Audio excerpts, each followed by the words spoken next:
I say it to those who are present. I command that it be said to those who are absent. Christ commands it. All who go thither and lose their lives, be it on the road or on the sea, or in the fight against the pagans, will be granted immediate forgiveness for all their sins. This I grant to all who will march by virtue of the great gift which God has given me. So declared Pope Urban II in 1095 before a crowd of churchmen in Clermont in France. This call to arms commanded the armies of Christendom to gather and to march on the Muslim lands to defend the ancient eastern capital of Constantinople and to retake the holy city of Jerusalem. The epochal events to follow would leave a mark on history that is still felt today, not least in things like banks and credit cards, St. John ambulances, Knightsbridge shopping district in London, all of which find their origins in this holy war. And let's not forget Orlando Bloom in the Kingdom of Heaven. But also, relations between the East and West, Christians and Muslims, tensions in Palestine and the Middle East, suspicion of Jews in Europe. The impact of these events stretch across hundreds of years and into the nooks and crannies of so many social and political issues. The violence is pointed to by critics of Christianity as supposed evidence of the moral vapidity of the church. It's so often caricatured, misunderstood, and sometimes even glorified. An existential, theological, even apocalyptic threat was on Europe's doorstep, and the Pope rallied an army with the promise of eternal glory. Thus began the Crusades.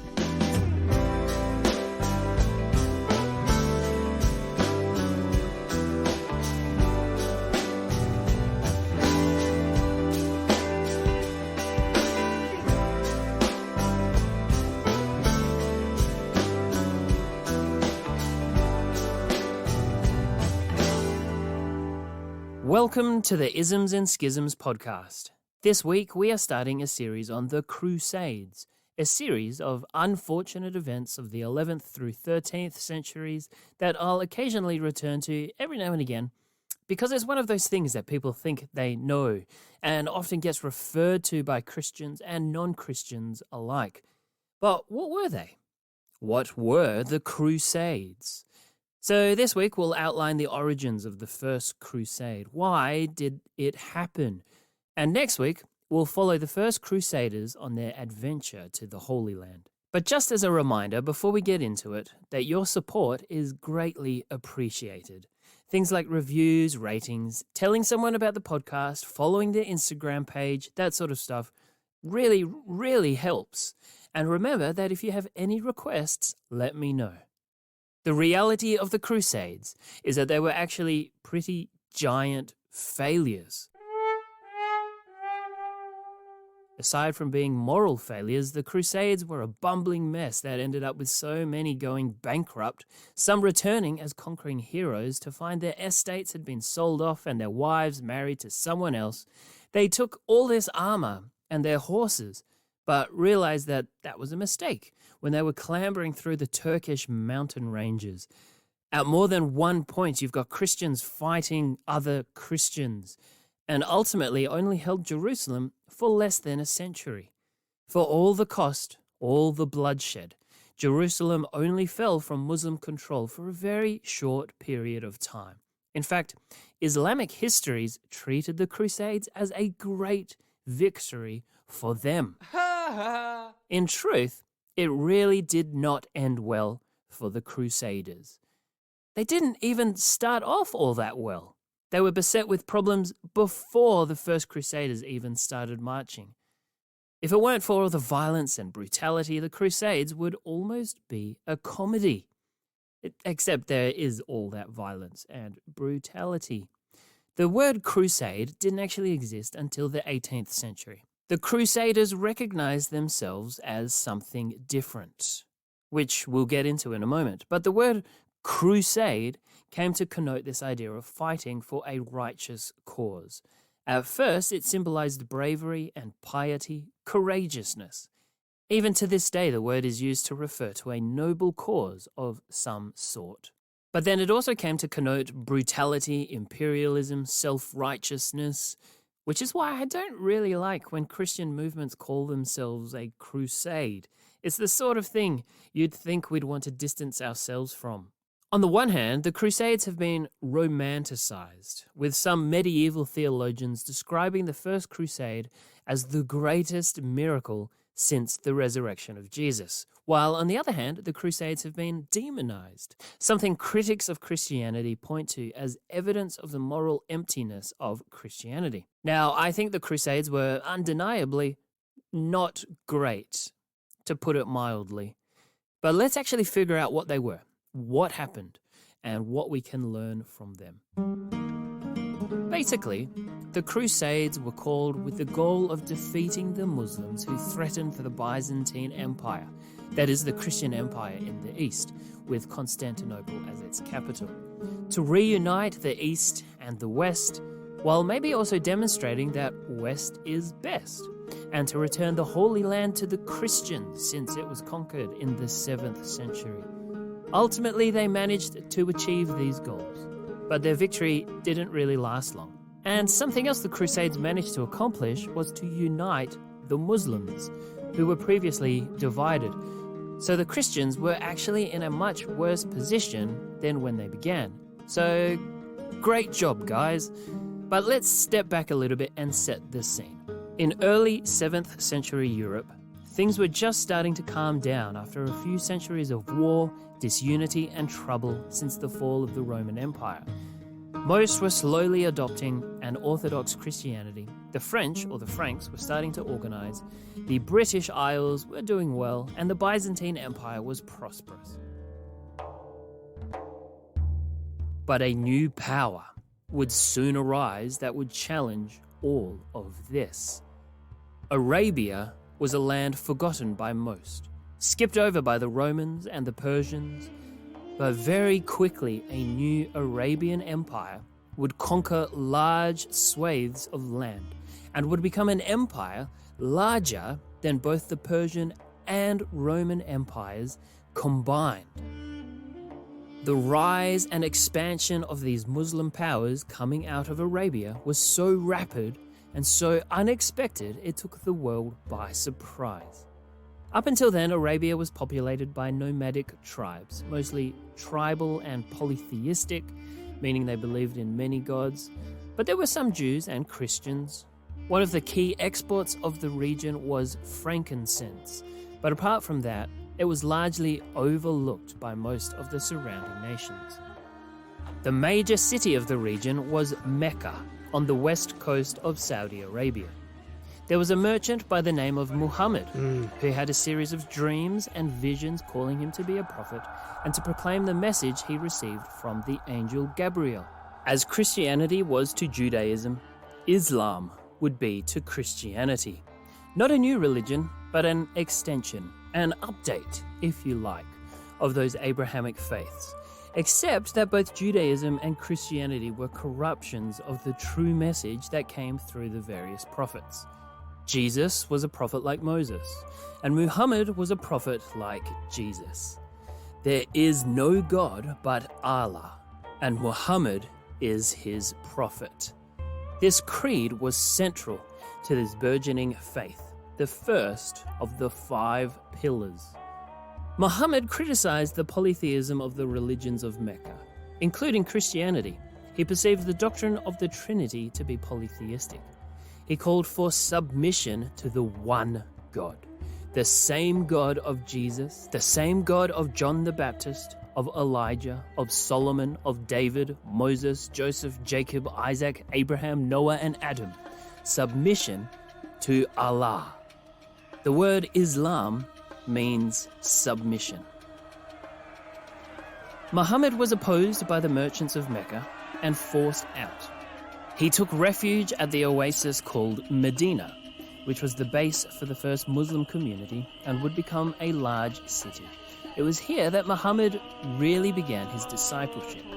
This trek to Medina happened in 622 and is considered the beginning of the Muslim era. Muhammad raised an army and conquered Mecca. To cut a long story short, under Muhammad and his successors, known in Arabic as the Caliphs, the Muslim force spread inexorably, sweeping across Arabia, Damascus, Jerusalem, Egypt, into Persia, and across North Africa, chipped away at Byzantine lands, and by the 8th century, all of Spain, the Iberian Peninsula, fell into Muslim hands. In fact, most of the early major Christian cities, the places where the great councils were held and orthodoxy was determined, were now under Muslim control. Antioch, Alexandria, Carthage, Jerusalem. At its peak, the Umayyad Caliphate stretched from India to Spain, encompassing Persia, Arabia, North Africa, and the Holy Lands. It only took about 3 generations for this unexpected expansion to occur by a people generally overlooked and ignored, from a land considered inhospitable to become the largest empire the world had ever seen. It shook and struck fear into Europe. Though most people had to convert to Islam, Muslims were generally pretty tolerant of the people of the book. Jews and Christians, seen as cousins of sort, were allowed to practice their religion and remain within Muslim-controlled lands so long as they paid a tax called the jizya. Of course, it generally went better for you if you converted to Islam, so many did convert, but a Jewish or Christian presence remained, though rapidly declined following the Crusades.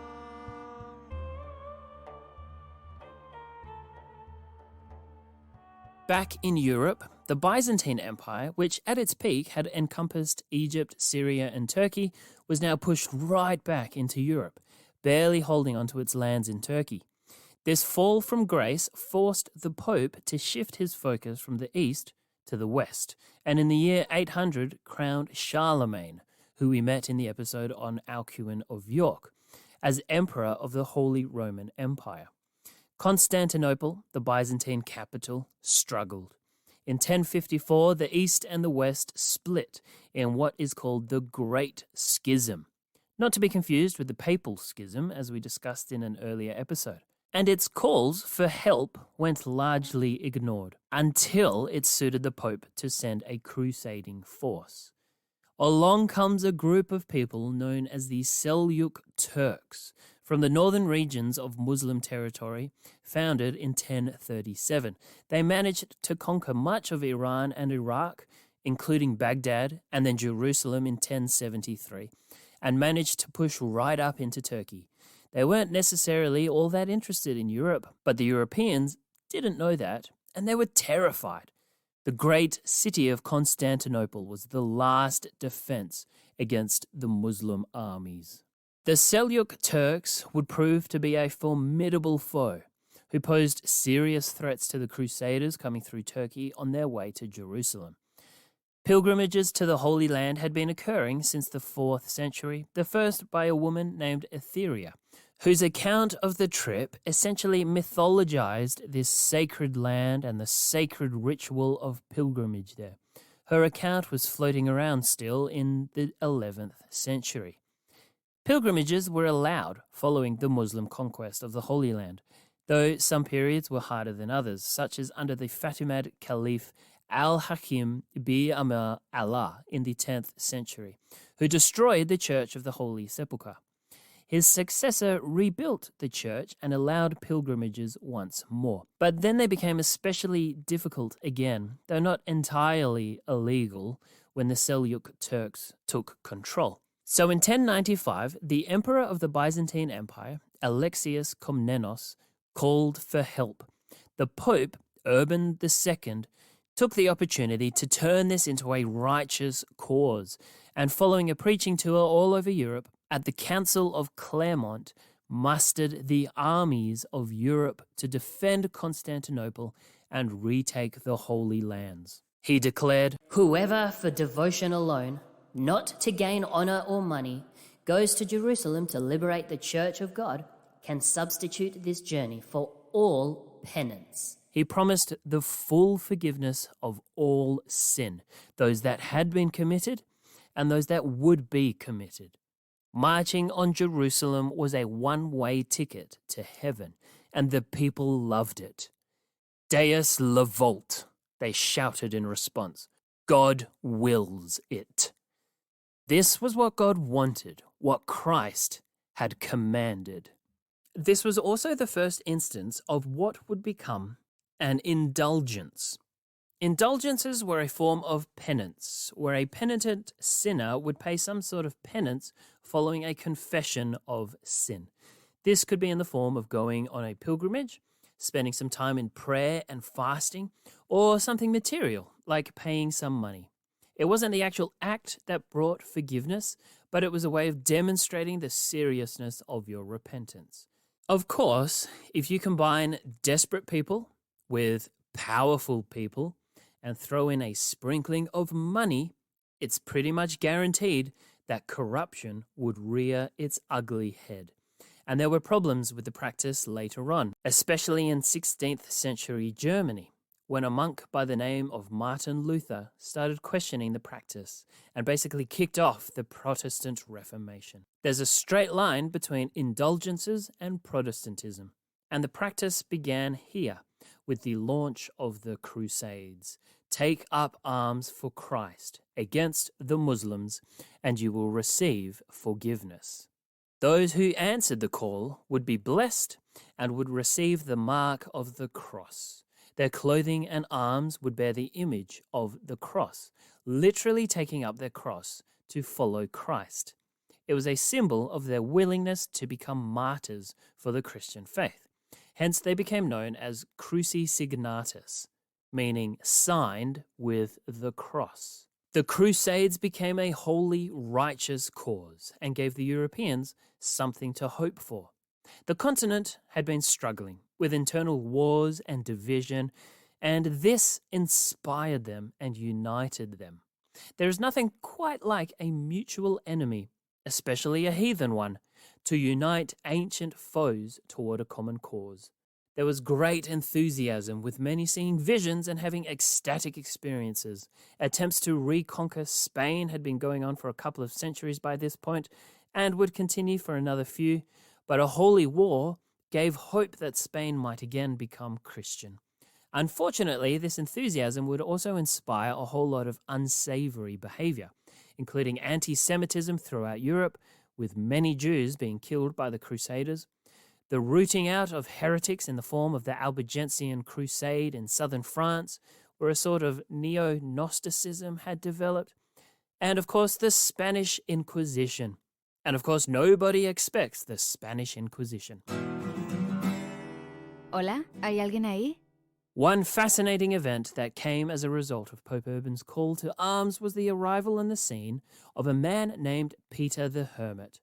Peter somehow manages to turn up again and again as this really eccentric and quite bizarre character, a bit of a bumbling fool, though that's probably actually a little bit harsh, and appears at most of the key events of the First Crusade. He just keeps popping up. But upon hearing the call of Urban, he got a group of people together who thought, you know what, why should we have to wait for the kings to get their act together and put together a proper, professional, resourced, properly trained, properly led army? We can do it too, and we can do it now. I've never picked up a sword, but I reckon we can take Jerusalem by ourselves. Huzzah! And so they set off from Cologne, and one of the first things they did was what has gone down in history as the Rhineland Massacre.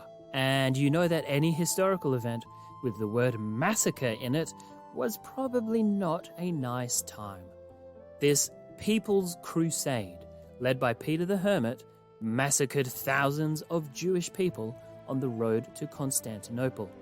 So, great start to the Crusades. That was sarcasm, just to clarify. Just prior to all of this, those in France who wanted to join this People's Crusade got sick of waiting, and so a small group of them set off. They made it to the Byzantine border in quite good time, well ahead of Peter and the others, and those in Belgrade didn't know what to do with these French crusaders and couldn't house them anywhere. So they were turned outwards to pillage the local countryside. This led, of course, to some violence, and some of the crusaders were stripped of their armor, which was then hung up on the walls. The commander in Belgrade kicked them out. Go away! And onto Constantinople.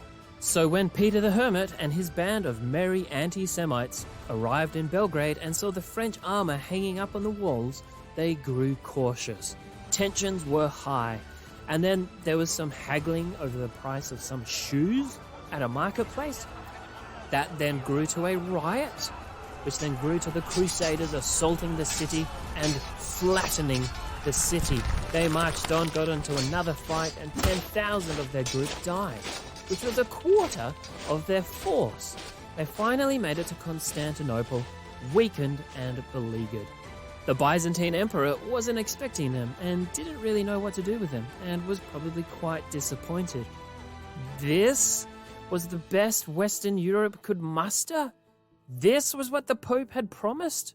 Despite the Emperor Alexius warning Peter not to engage the Seljuk Turks, the People's Crusaders couldn't wait for the main army to arrive, so they left and moved deeper into Turkey. The French, the Germans, and the Italians quarreled, and there was a leadership spill. Peter lost control, so he went back to Constantinople. But the rest of the unruly, ragged army started attacking the Turks in a disorganized manner. They were butchered, wholly and completely, by the Seljuk Turks. So the First Crusade had not even set off yet, and we've got massacres, infighting, and lots of dead bodies. When the actual Crusaders left on their journey, the local people didn't trust them because the People's Crusade had pillaged their farms and destroyed their villages. The Crusades were going really badly, and they had not even begun yet. The real First Crusade was led by Adhémar, the Bishop of Puy-en-Velay in southern France, but we'll explore that chapter next time. The history of the Crusades is really interesting, I think, despite it being an absolute tragedy. But one quick reflection is that the Crusaders were slapping the cross onto their shields and declaring that God wills it, that Christ commands the wholesale slaughter of the Muslims in the Holy Land. This is the purest example, in my mind, of blasphemy. This is literally taking the Lord's name in vain. Taking the Lord's name in vain has nothing to do with swearing or petitioning God to damn something or another, but about appealing to a higher authority of God himself to justify actions that he wouldn't want. And we see this sort of thing happening a lot today as well, I think, where people are appealing to God to justify pretty much whatever it is that they are wanting to do in that moment, regardless of whether or not God would actually want that thing to happen. Be that a political cause, a social cause, or even a philosophical or theological debate or something like that. This is taking the Lord's name in vain, to take the name of God, to use it to justify whatever it is that you want, not necessarily what God may or may not want. But would it have been considered blasphemy in its time, in the 11th and 12th centuries? No. From our modern 21st century perspective, we can look back and judge the violence, as many have done, and as we should. And many have declared that the violence, imperialism, and, as I just mentioned, the blasphemy to be complete aberrations of true Christianity. I do agree that the Crusades were, well, bad. But, and this by no means excuses the Crusades, but the 11th and 12th century world was a violent world. It was a world of conquest and might. For all the Bible might speak of turning the other cheek and denouncing violence, people of the high medieval period, whether they be Christian, Muslim, Zoroastrian, Norse, pagan, whoever, existed in a time when violence was not just tolerated, but expected. It was a brutal world. No one really liked it. Well, some might have, but that was just the reality of the world at the time. Plus, the Bible includes quite graphic portrayals of violence. There are some stories which I think are pretty intense, and I'm just going to skip over them with my son until he's older. The Bible included these stories because they too existed within a world where might is right. But also, the Bible is just thoroughly human and includes lots of stories that do not paint the main characters in a great light. In fact, sometimes they are condemned. But in a high medieval world of violence where this Islamic threat is on your doorstep and has even conquered some of your lands and taken your people into slavery, and you looked at these biblical stories of violence and conquest, you would probably come to the same conclusions that the Crusaders came to. That it was your moral duty to take up arms, to bear your cross, and to march into alien lands. The truth is that at the time, the Crusades were not just theologically acceptable, but necessary. When the Pope is telling the people that Christ is commanding this, he's not just saying that to increase numbers. He almost certainly truly believed it. And when the people shouted back, "God wills it," they genuinely believed that this is what they should do. Now, that's not to excuse the behavior, but just to acknowledge the fact that there are multiple forces at play here and that we need to approach the Crusades with some nuance. We can say with hindsight that it was a really bad thing to happen, and that the church is called to a higher moral standing. But let's also remember that people 1,000 years from now are going to judge us for what we are doing today. And there are probably things that we are doing or not doing or are allowing to happen that we now think are the right thing to do, but people in the future will judge us for. So that's enough for now. I hope you've enjoyed this episode. We'll pick up the story next week as we explore the launch of the First Crusade. This episode was recorded on the traditional lands of the Whadjuk Noongar people. I look forward to exploring more isms and schisms with you.